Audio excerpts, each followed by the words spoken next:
ਇਹ ਕੀ ਹੋ ਰਿਹਾ? मैंने बाहर जाना है, मेरा नकाब नहीं तो करा दो या तब तो याद नहीं कर डालना, उधर ही रख दिया, सूखा नहीं है। नकाब सुखाया जा रहा है? वाह, मैं तो कहना पक्के नहीं टांग दे। कोई और ऐसा दो पक्के ना टांग दे, जल्दी सूख जाएगा।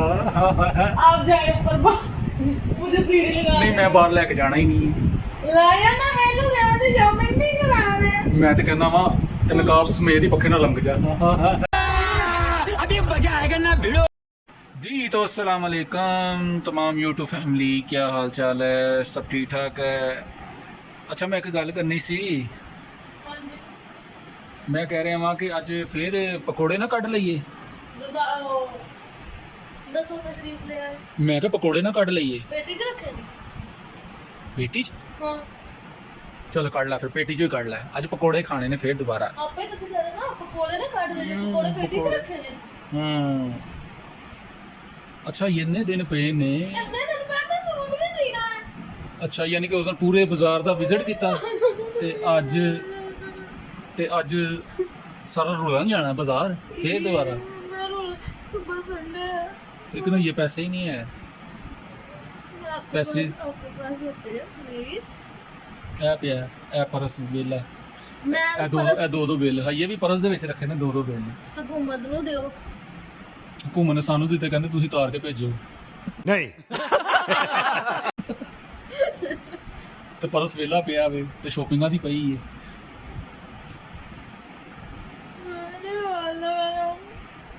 ਅੱਛਾ, ਉਸ ਦਿਨ ਸਾਰਾ ਬਾਜ਼ਾਰ ਵਿਜ਼ਿਟ ਕੀਤਾ ਤੇ ਅੱਜ ਕੀ ਸੂਟ ਲੈਣਾ ਹੈ? ਤੁਸੀਂ ਨਹੀਂ ਲੈਂਦੇ? ਸੋਚਨੇ ਆ।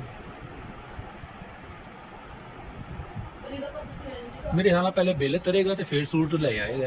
ਬਿੱਲ ਤੇ ਅਗਲਾ ਬਿੱਲ ਫੇਰ ਆ ਗਿਆ, ਸੂਟ ਹੁੰਦਾ ਵਾ ਮੇਰਾ।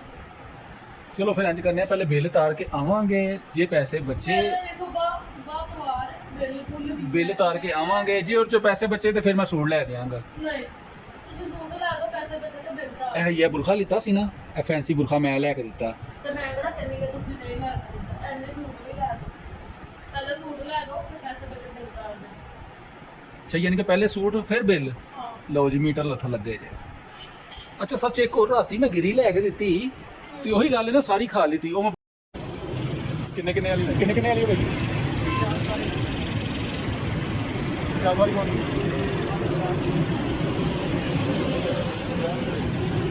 50 ਦੋ ਨਹੀਂ ਮਿਲਣਗੀਆਂ। ਹੋਰ ਦੋ ਦੇ ਦੇ। ਇਹ ਮੈਨੂੰ ਕੋਈ ਲੈ ਦਿੱਤੀ ਨਾ, ਇਹਨੇ ਮੈਨੂੰ ਨਹੀਂ ਦੇਣੀ, ਸਾਰੀ ਖਾ ਲੈਣੀ ਆ। ਚਲ 50 ਦੇ ਅਗਰ ਬਾਸ ਕਰ ਦਿਓ। ਬੰਦੇ ਨੂੰ ਕਿਹਾ, ਭਾਈ ਨੂੰ ਮੈਂ ਕਿਹਾ ਦੋ ਦਵੀਂ ਕੱਟ ਕੇ ਵਿੱਚੋਂ, ਲੇਕਿਨ ਨਹੀਂ, ਪੂਰੀ ਲੈ ਲਈ। ਤੇ ਬਾਅਦੋਂ ਪਤਾ ਲੱਗਾ ਕਿ ਮੈਂ ਗੱਡੀ ਚਲਾ ਰਿਹਾ ਮੋਟਰਸਾਈਕਲ। ਚਲੋ ਜੀ, ਪਿੱਛੇ ਗਿਰੀ ਖਾ ਲਈ। ਹਾਂ ਦੱਸ, ਖਾ ਲਈ ਨਾ ਗਿਰੀ ਤੇ ਮੇਰਾ ਹਿੱਸਾ। ਅੱਜ ਤੋਂ ਬਾਅਦ ਗਿਰੀ ਲੈ ਕੇ। ਚਲੋ ਜਨਾਬ, ਹੁਣ ਕਿਹੜੇ ਵਿੱਚ ਜਿੰਨ ਲੱਭਣੇ ਨੇ? ਚਲ ਠੀਕ ਹੈ, ਅੱਜ ਬਾਜ਼ਾਰ ਨਹੀਂ ਜਾਣਾ ਤੇ ਸੁਬਾਹ ਇੱਕ ਵਧੀਆ ਜਿਹੀ ਜਗ੍ਹਾ ਤੇ ਲੈ ਕੇ ਜਾਵਾਂਗਾ। ਨਹੀਂ यानी कि सुबह का प्रोग्राम कैंसिल है? ਨਹੀਂ ਸੁਬਾ ਬਚਾ नहीं ठीक है, या बाजार या सुबह का प्रोग्राम। सुबह बड़ी अच्छी जगह से जाना, सुबह एक बड़ी बढ़िया जगह से जावांगे। चलो ठीक है, नहीं तो ना सही। A few moments later. अच्छा, नहीं गड्डी भजाने के बावजूद फिर जुत्तियां दे ध्यान पै गया। तो जूता लेना नहीं है, वो मैं जूता चेक कर लूँ ना, लूँगा चाहे नहीं। तो वैसे सूट ये दिखाया नहीं कि सरप्राइज हैगा वे? वो सरप्राइज है, जब कटिंग करूँगा ना तब ਤੇ ਜਨਾਬ ਉਹ ਸੂਟ ਲੈ ਕੇ ਆਂਦੇ ਤੇ ਫੇਰ ਹੀ ਜੁੱਤੀ ਅਸੀਂ ਸਿਲੈਕਟ ਕਰਨੀ ਸੀ। ਹੁਣ ਖੁੱਸੇ ਵੀ ਲੱਗੇ ਨੇ, ਵੈਰਾਈਟੀ ਕਾਫੀ ਅੱਛੀ ਲੱਗੀ ਹੈ। ਹਾਂ ਵੇਲਾ ਗੱਡੀ ਜਿੰਨੀ ਮਰਜ਼ੀ ਭਜਾ ਲਾ, ਜੁੱਤੀਆਂ ਬਸ ਇਹਨਾਂ ਚੀਜ਼ਾਂ ਤੇ ਨਜ਼ਰ ਪੈ ਜਾਂਦੀ ਹੈ। ਹਾਂਜੀ, ਮੈਂ ਤਦ ਹੀ ਭਜਾਣ ਡਿਆ ਹਾਂ ਕਿ ਕਿਤੇ ਮੈਨੂੰ ਫਟੀਕ ਨਾ ਪੈ ਜਾਵੇ। ਚਲੋ ਜਨਾਬ ਬਸ ਕਰੋ, ਬੜਾ ਖਪਾ ਲਿਆ। ਤੇ ਯਕੀਨ ਮੰਨ, ਪਰਾਠਾ ਤੇ ਬੜਾ ਅੱਛਾ ਸੀ ਤੇ ਵਧੀਆ ਵੀ ਸੀ, ਲੇਕਿਨ ਮਿਰਚ ਉਸ ਨਾਲੋਂ ਜ਼ਿਆਦਾ ਸੀ। ਇੱਥੇ ਇੰਨਾ ਮਜ਼ੇ ਦਾ ਵਿਊ ਸੀ ਨਾ, ਗਰਮਾ ਗਰਮ ਪਰਾਠਾ ਤੇ ਨਾਲ ਅਚਾਰ। ਹਾਂ ਬੋਲਾ। ਲੇਕਿਨ ਮੈਂ ਕਿਹਾ ਭਾਈ ਇੰਨੀ ਮਿਰਚ ਪਵਾ ਦਿੱਤੀ। ਕਹਿੰਦਾ ਭਾਈ ਇੱਥੇ ਜ਼ਿਆਦਾ ਸਪਾਈਸੀ ਖਾਂਦੇ ਹੈਗੇ ਨੇ। यस, वहीं पे बैठ कर लगा वो देखे चार भी इतना मजे का। ਉਹਨਾਂ ਮੈਂ ਪਰਾਠਾ ਨਹੀਂ ਖਾਦਾ ਜਿੰਨਾ ਮੈਂ ਪਾਣੀ ਪੀ ਲਿਆ। ਮੇਰਾ ਪਾਣੀ ਨਾਲ ਪੇਟ ਭਰ ਗਿਆ। 2 लीटर ਦੋ ਮੰਗਾਏ, ਇੱਕ ਪੈਕ ਕਰਾ ਲਿਆ। ਮੈਂ ਕਿਹਾ ਇੱਕ ਪੈਕ ਕਰ ਦੇ। और इतना मजे का ना, धुआं निकल रहा और अचार के साथ यम्मी यम्मी था। ਸਾਨੂੰ ਬਾਅਦੋਂ ਪਤਾ ਚੱਲੇ ਉਹਦੇ ਕੋਲ ਰਾਇਤਾ ਵੀ ਸੀ, ਰਾਇਤਾ ਲੈ ਲੈਂਦੇ, ਕਮ ਸੇ ਕਮ ਮਿਰਚ ਤੇ ਨਹੀਂ ਨਾ ਲੱਗਣੀ ਸੀ। ਕਹਿੰਦਾ ਭਾਈ ਤੁਸੀਂ ਰਾਇਤਾ ਲੈ ਲੈਂਦੇ। ਚਲੋ ਰਹਿਣ ਦਿਓ, ਪਰਾਠਾ ਇੰਨਾ ਕੁਝ ਖਾ ਕੇ ਇੱਕ ਪੈਕ ਕਰਾ। ਅੱਛਾ ਜਨਾਬ, ਤੁਸੀਂ ਖਾਣਾ ਪਰਾਠਾ ਤੇ ਮੈਂ ਕੋਈ ਹੋਰ ਚੀਜ਼ ਮੇਰੇ ਵਾਸਤੇ ਲੈ ਆਵੋ, ਕੜੀ ਕੋਈ ਵੀ ਚੀਜ਼, ਸਾਲਨ ਵਗੈਰਾ ਜਾਂ ਰੋਟੀਆਂ ਵਗੈਰਾ ਹੋਣੀਆਂ ਉਹ ਸਹੀ ਹੈ। ਠੀਕ ਹੋ ਗਿਆ, ਪਰਾਠਾ ਤੇ ਪੈਕ ਕਰਾ ਲਿਆ। ਹਾਂ ਕੋਈ ਵੀ ਚੀਜ਼ ਓਕੇ ਹੋ ਗਿਆ। ਲਓ ਜੀ ਪਰਾਠਾ ਤੇ ਪੈਕ ਕਰਾ ਲਿਆ। ਮਿਰਚਾਂ ਹੀ ਬੜੀਆਂ ਨਹੀਂ ਹੈਗੀਆਂ ਸੀ, ਹੁਣ ਘਰ ਜਾ ਕੇ ਕੋਈ ਦਹੀਂ ਦੂਈ ਨਾ ਖਾਵਾਂਗੇ। ਠੀਕ ਹੋ ਗਿਆ, ਹਾਲੇ ਗਰਮ ਹੀ ਹੈਗਾ। ਅੱਛਾ ਇਹ ਬੱਚਿਆਂ ਦਾ ਸੀਨ ਚੈੱਕ ਕਰੋ, ਭਰਾ ਚਲਾ ਗਿਆ ਤੇ ਛੋਟੇ ਭਰਾ ਨੂੰ ਬਾਹਰ ਪਿੱਛੇ ਛੱਡ ਕੇ ਤੇ ਉਹਨੂੰ ਇਸ਼ਾਰੇ ਕਰਨ ਡਿਆ ਮੈਨੂੰ ਤਾਂ ਲੈ ਆ। ਕਹਿੰਦਾ ਖਲੋਈ ਹੁਣ ਮੈਂ ਆਨਾ ਵਾਂ ਤੇ ਫਿਰ ਤੈਨੂੰ ਲੈ ਕੇ ਜਾਣਾ ਵਾਂ। ਇਹ ਇੱਧਰ ਡਾਂਸ ਕਰਨ ਡਿਆ ਸੀ। ਲਓ ਜੀ ਸਾਡਾ ਖਾਣਾ ਰੈਡੀ ਤੇ ਆ ਗਿਆ। ਕੀ ਲਿਆਂਦਾ? ਕੜੀ। अच्छा कड़ी और रोटी मिली है और ये उसने मुझे 5 रुपए दिए हैं सिक्के। सिक्के? अच्छा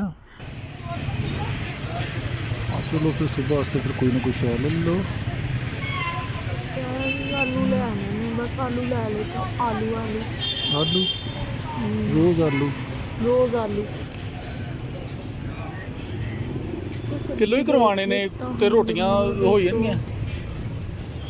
गोभी प्यारी लग रही थी, छोटू सा फूल था, ये अच्छा लग रहा था मुझे। पता आलू कितने के मिले हैं? 100 रुपये के मिले। 100 रुपये किलो? हाँ। अच्छा जनाब आज दा स्क्रीनशॉट है लाना गोभी दा। टमाटर भी मिले। वो क्या नाम है? ते पैसे भुल गए?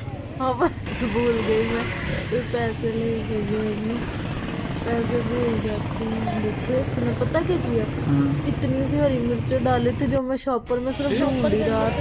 नजर आ रही है आपको? मैं कहना कुछ भी नहीं रहा नजर आ रहा। मैंने डाली ही नहीं है। अच्छा 10 ਦੀਆਂ ਮਿਰਚਾਂ ਨਹੀਂ ਦਿੱਤੀਆਂ ਕਿ ਨਜ਼ਰ ਹੀ ਨਹੀਂ ਆ ਰਹੀ। चलो नहीं ये मजाक हो रहा है, एक सेकंड यार मजाक। ਉੱਥੇ ਤੇ ਖਾਦੀ ਨਹੀਂ, ਚਲੋ ਘਰ ਆਣ ਕੇ। अच्छा लोगों ने सानू वैसे बड़ा कहना है, जब भी हम खाना खाते हमारे बेड पे चादर ही नहीं होती है, आपको पता है। अच्छा जी हम खाते हैं खाना और इसी के साथ ही आज का व्लॉग करते हैं। चैनल को लाइक सब्सक्राइब और शेयर कर दें।